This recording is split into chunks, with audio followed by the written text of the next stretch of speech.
everybody, and welcome back to the time of the Whovians United. Today we're going to be reviewing part 2 of Spyfall.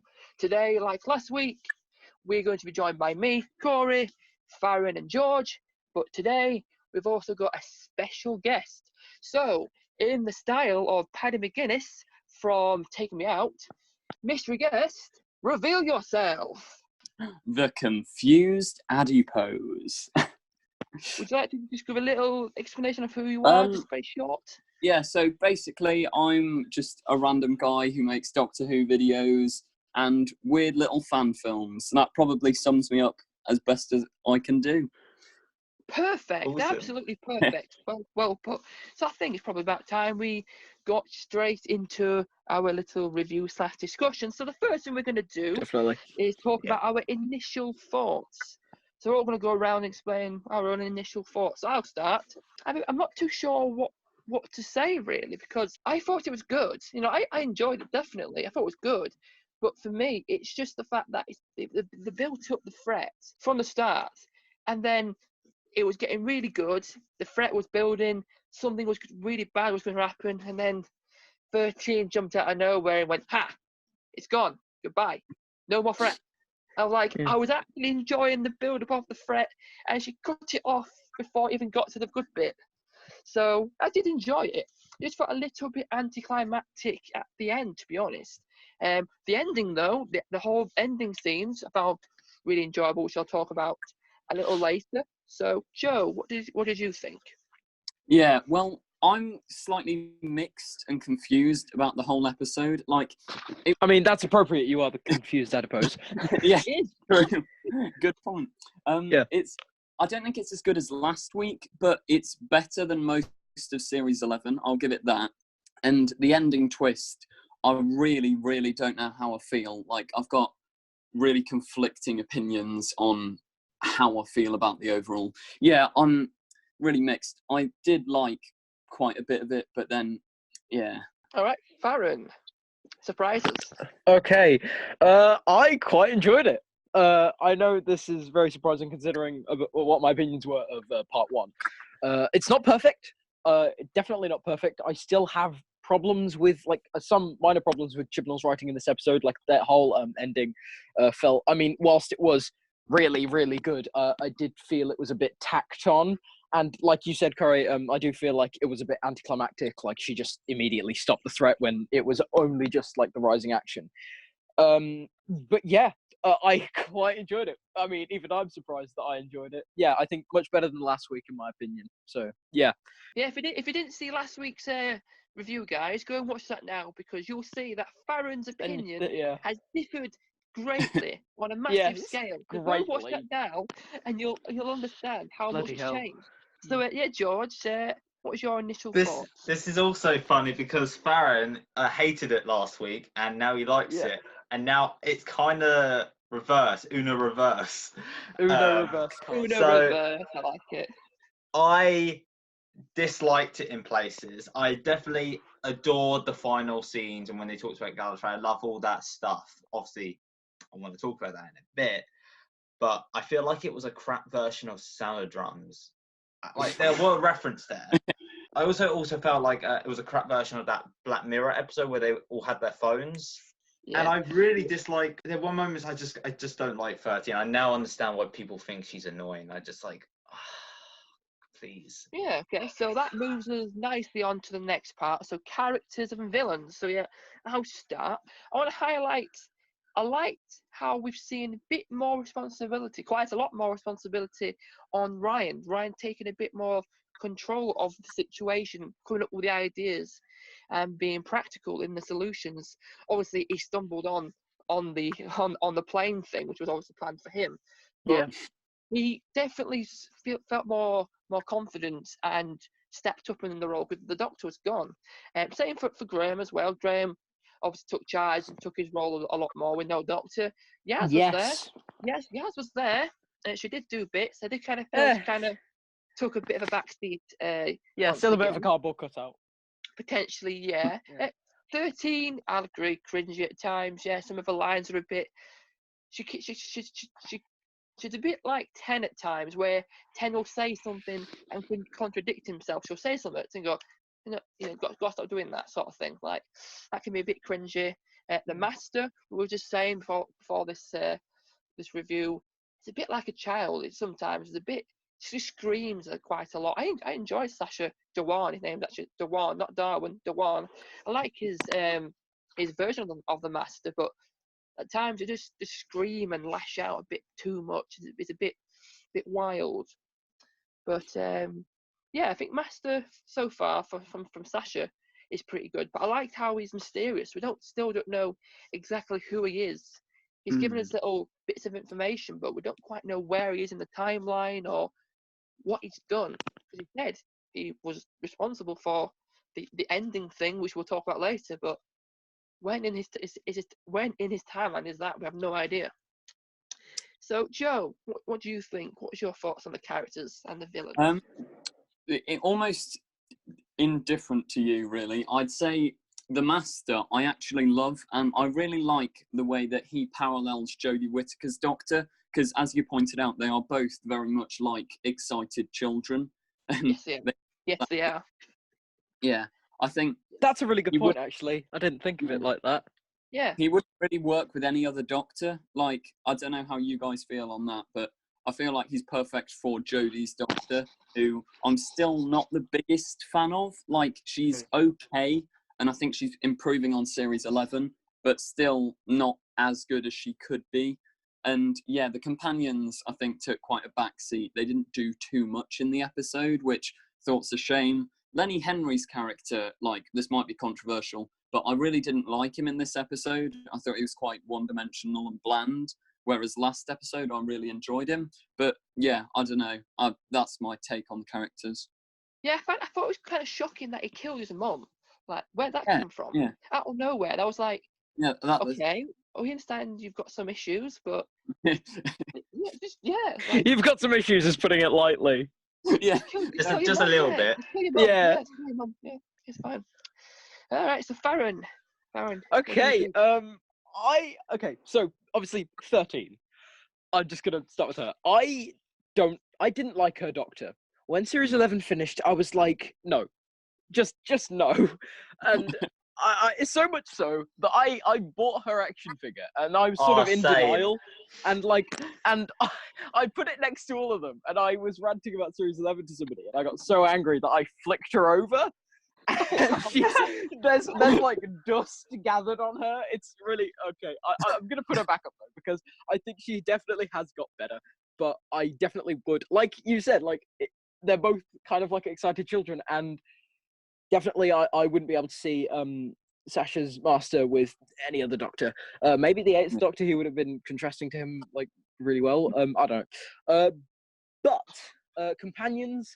Graham, I was thinking to myself throughout the episode, Graham has become less of a character and more of just, he's the comic relief. Haha. Yeah, that makes sense, actually. Yeah, and I was like, I mean, he was a real character last series with like real depth, and he was definitely like one of the better characters last series, and one of the reasons why I didn't throw a hammer at my TV. I mean, I was very close to doing so. I don't think your parents would be happy with that. No, I'm kidding. But yeah. Anyway, the Master. Yes, definitely, he does kind of seem like a child in parts, and especially like at the end when he screamed Doctor, he sort of like put his arms like by his waist, like, and he looked like he was about to like go, and what? And I was like, what the hell? What? Are you a chicken? It's like, what the hell? But yeah, but I really like him. I think he's a really good interpretation of the Master, and I do think he almost takes it back to the classic series, definitely. And I also really like the callback with the sort of the drum noise. I really like that. I also liked the references to Contact. Thought that was very cool. Yeah, and also he shrinks people, just like he did last week. I also liked the side characters in this episode, and obviously I said to my mum at the end of the episode when the Doctor was erasing their memories. I was like, wow, the Doctor must have gotten some bad memories about doing that to Donna. I felt that as well. I was like, oh, God. So yeah, but yeah, definitely companions. I feel like they've been sidelined this week. I hope they do get more stuff to do, because last week I was like, oh, we've got glimmers of character development. This is cool. And then this week they were just like pushed to the side. I am being quite negative, but I like the episode. However, the characters were not really the strong point. Fair enough. Fair. Do you want to wrap up on the characters? So I'm not going to talk about 13 because I already said, but is it just I want to say something that you guys haven't said yet, and it's that side character that at the very beginning where she teleports the Doctor back. But just imagine her. So I knew she was familiar. I thought, was she from Strange Things? No, and I think washing in class, because she looks so familiar, and I think that was the girl who turned into that rock monster thing. But yeah, I might be right. No, I don't think it was her. No. She looks exactly the same, but no. Everybody said that the woman from Resolution, who had the Dalek on her back, looked like her. Lynn. And it's not her. Yeah. Okay. Yeah. But I want to. Yeah, Graham. Obviously, at the beginning, like on the plane, there was comedy. I was like, I was also cringing at the same time. I was like, I did quite like that bit. However, it's funny, but I felt like that was a crap version of Blink as well. I just felt like they're just like using the same material, just making it awful. But fair enough. Things I like the Master. I absolutely love his Master. Like when he just went in. Like I feel like there was a good time heist type of feel. Like boom, everywhere you go, he's there. I like that. I wish we saw. Yeah, that almost reminded me of the pilot in a way, that they were like sort of like this race throughout the space and time. And if you know me, you know how much I love the pilot. You think it's perfect. So that's definitely it is perfect. God. And the Master felt like a spoiled brat, but I liked it. And there were moments that felt like people kept saying from Series 11, it doesn't feel like Doctor Who.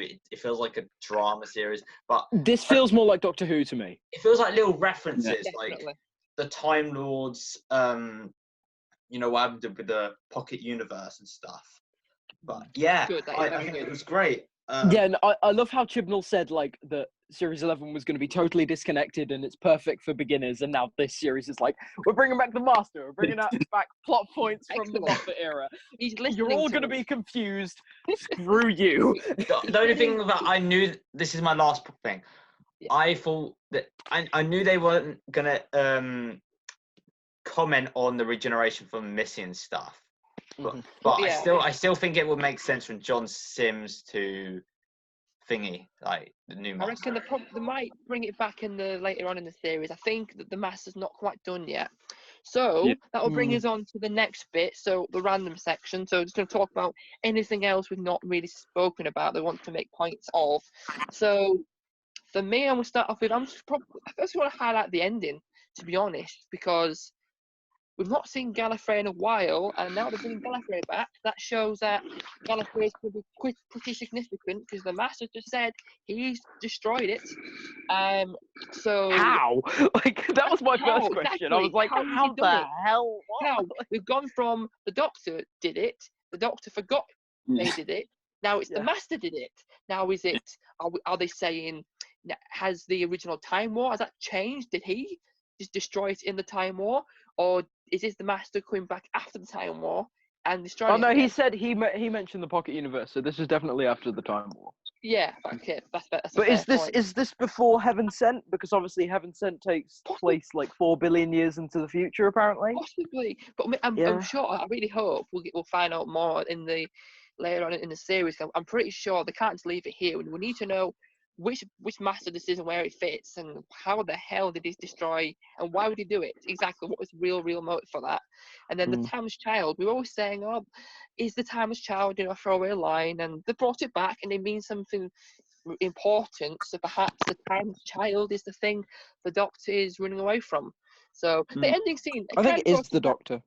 Yeah, see, the ending scene for me, because we had the anticlimax of the Doctor just shutting off the whole plan and ruining it because she has to save the day, But that kind of brought it back. I thought, that's just a really nice scene, trying to set up a bit more mystery and kind of set up the rest of the series potentially. Hopefully, I think they will take this further. So Joe, anything else you want to add? Something you've not mentioned so far? Yeah, one thing, I know it's like from Classic Who, The Contact, but it really reminded me of Star Wars, if any of you have seen, like, Kylo and Rey. Yeah, definitely. Yeah, and I think Chibnall has seen, like, last series everyone was complaining, and this series, I think there's going to be a big cliffhanger at the end of every episode. Yeah, like classic trying Who. to keep everyone hooked. Yeah. Yeah, that's good. That. I mean, no, when you said that, all I can imagine, like, is the Master gonna, like, pass a lightsaber through the Force? Spoilers for The Rise of Skywalker. Yeah. Oh dear. Can we just put spoilers already? Yeah, God, yeah, spoilers for Rise of Spoilers. Skywalker. Spoiler Just alert. put that in the Spoiler alert. title of the video. Spoilers for anything ever. Like, just heads up. Yeah, no, I think that's about it for me. All right, Farren. I know I said that I really enjoyed the episode. However, I did say that it had problems. Especially since it, like, especially towards the end. I did say it felt years later. Yeah, like, I mean, it felt tacked on. Like, the ending felt tacked on, even though it was really good. It felt like a completely different episode, and also, like, it definitely was, like, a bit anticlimactic with the ending and everything. Also, it's never really explained. Like what was that place? Was it explained? Like, it was just their home, basically, wasn't it? Possibly, yeah. You didn't really say what it was. They didn't really go into much detail about their that. realm. Also, I'd really like to say that I thought that the whole thing with the phones and Lenny Henry's little speech at the end, I thought that was really interesting, and I did think that, like, that was a really interesting commentary on, like, modern day society. And obviously, like, that sounds really stupid when it's coming out of my mouth, but, like, it sounds really pretentious. But, like, I thought it was a really interesting concept that, like, almost immediately got shut down. Like, when the doctor walked in and was like, "No, everything's fine now." I felt that was something I would. Doctor. That's something I would have just said until Farren just said it. Thanks, mate. Yeah. Also, when she came in, she was like, "I put a failsafe in." All I could think of was that comic relief sketch. I bribed the architect first. I was like, okay, you're seriously using this as a plot device. Did Stephen Moffat write this? Like, also, apparently, just another little random thing to add.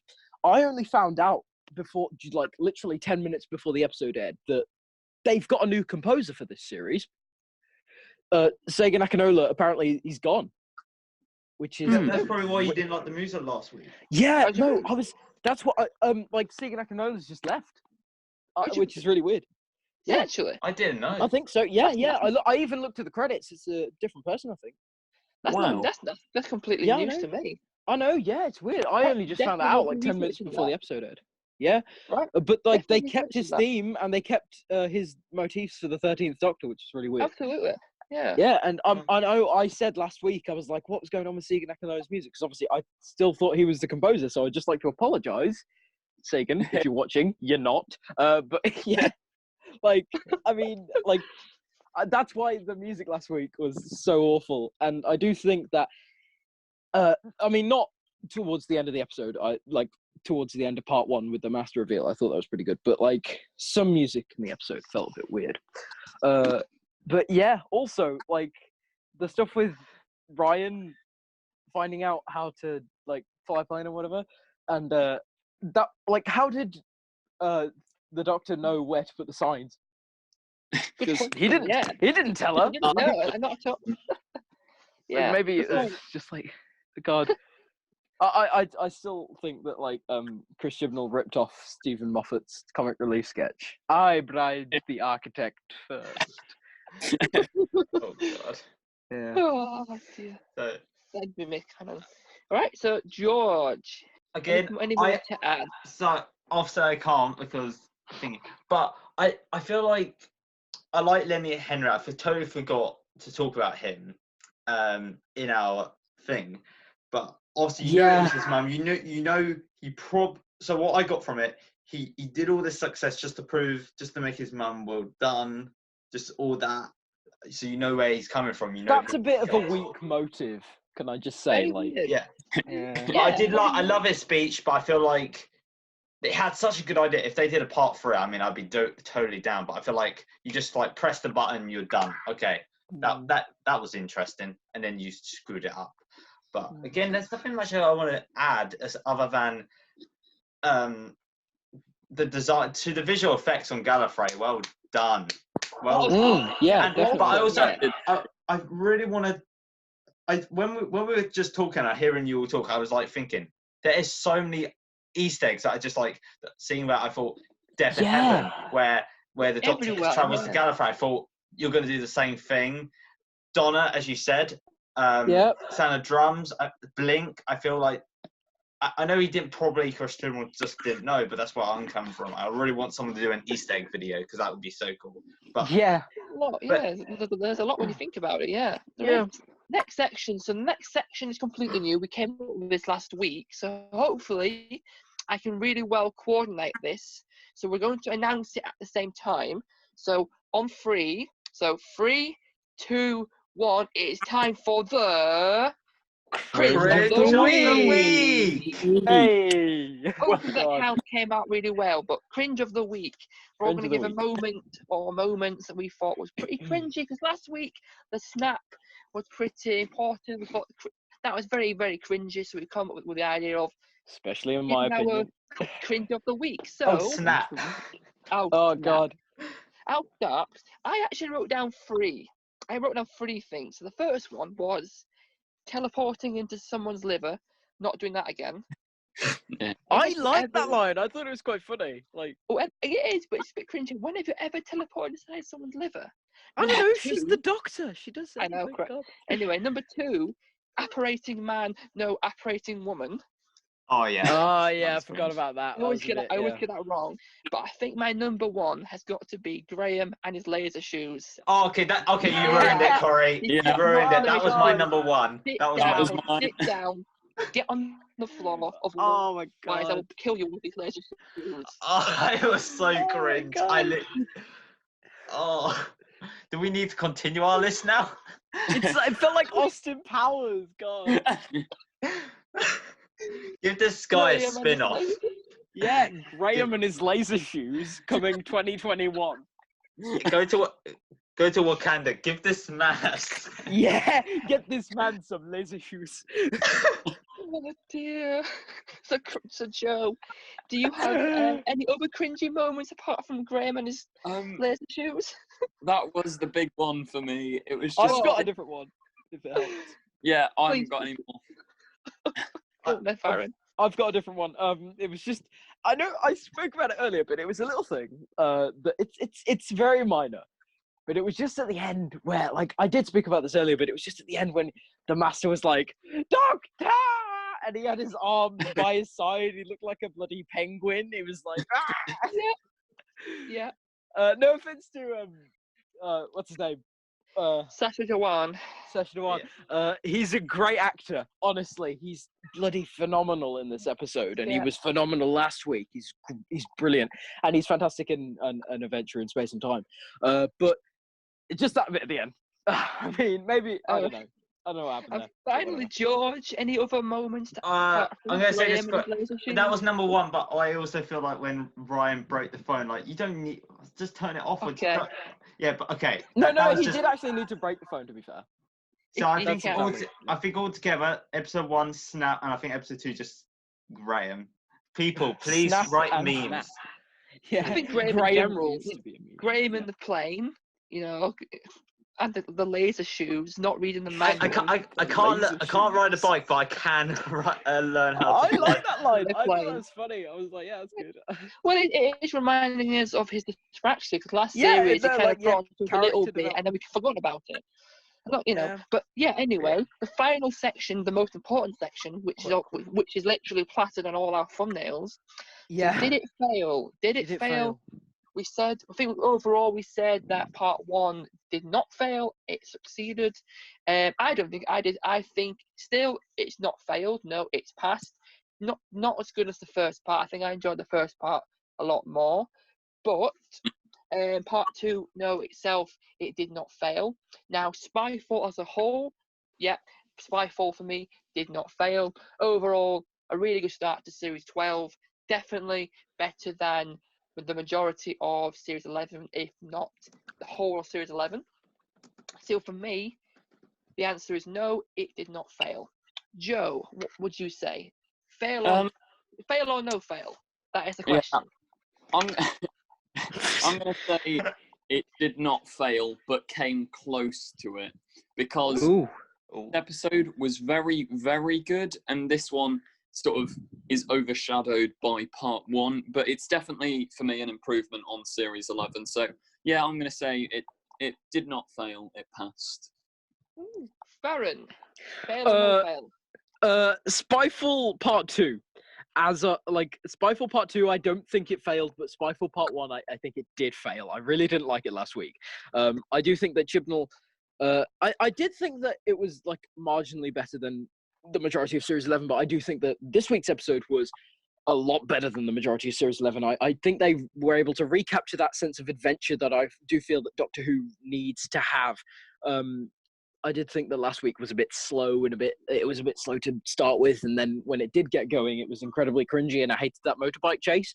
But as a whole, I'm a bit in the middle. Part 2 didn't fail, definitely not, but Part 1 definitely did, in my opinion. Okay. For me, Part 1 was a massive success, but Part 2, I was like, I think there was a moment when we got to Paris, I literally was thinking, okay, this is a failure. This was. I didn't get hooked like last week's. I like the title. I like the pre-title. And didn't want to say previously on Doctor Who. That's new. I love that. Oh yeah, that's yeah. new. Yeah, that was nice. That's different. Was it Yaz one too who said that? It was Jodie, I think. It was Jodie. Jodie. Was it Jodie? It was They sound Jodie. very similar. Yeah, I think it was.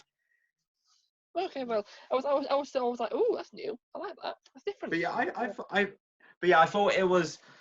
Oh, it's really hard because I don't want to say failure because it's just that ending scene, but I don't think that ending scene can wrap up that whole story. There were potentials of that story arc, or not story arc. That story plot about Lenny Henry's plan or whatever. I think that would have been interesting to see how that would have played off. Best thing I would have said that's a massive improvement is that we actually saw Yaz's family, and I think that would have made it better if we saw Yaz's family instead of those. Yeah, I really like that. Instead of that cringe family in Resolution, because I don't know who these people are. So well done. So yeah, well done, Chibnall. You marginally improved last week, and you pretty much improved this week. So George, I think it was a failure. Fail or no fail? It's a failure. It was. All yeah. right. So we've got this. So to wrap up, we got. I said it didn't fail. Joe said it didn't fail. Farren, where are you? Fail or no fail? No, it didn't fail. I mean, That's part 3. 1, whilst it was really bad, but yeah. So that's 3 no fails and a failure. So overall, Spyfall as a collective did not fail. And that is it. That is all we've got time for on this review. So first thing I want to say is thank you to Joe, the Confused Adipose. Thank you for being on here. Thank you, Joe. Me on as well. It's been fun. So make sure you check his channel out and subscribe to him because some really good stuff. I really like good. the name, Confused Adipose. That is very different. I really like that. Hey guys, so yeah, make sure if you like this video, go and give it a like. Also, let us know, do you think did Spyfall Part 2 fail, and did Spyfall as a whole fail or not fail? Let us know down in the comments. Give us your thoughts, explain, get chatting, because we always like to have these good discussions like we do and find out how you think and feel. But most importantly, if you're new to this channel and you like what you see, go and subscribe and help us. We've now just made it over 700. Oh, amazing, thank you guys. Amazing. Big thank you guys. Big round of applause. Thank you very much. For the 700. You guys are all amazing. So if you're new and you've not yet subscribed, please do, because you'll be getting some amazing content like this. But there you go, guys. Thank you so much for watching. We will see you next time. Bye.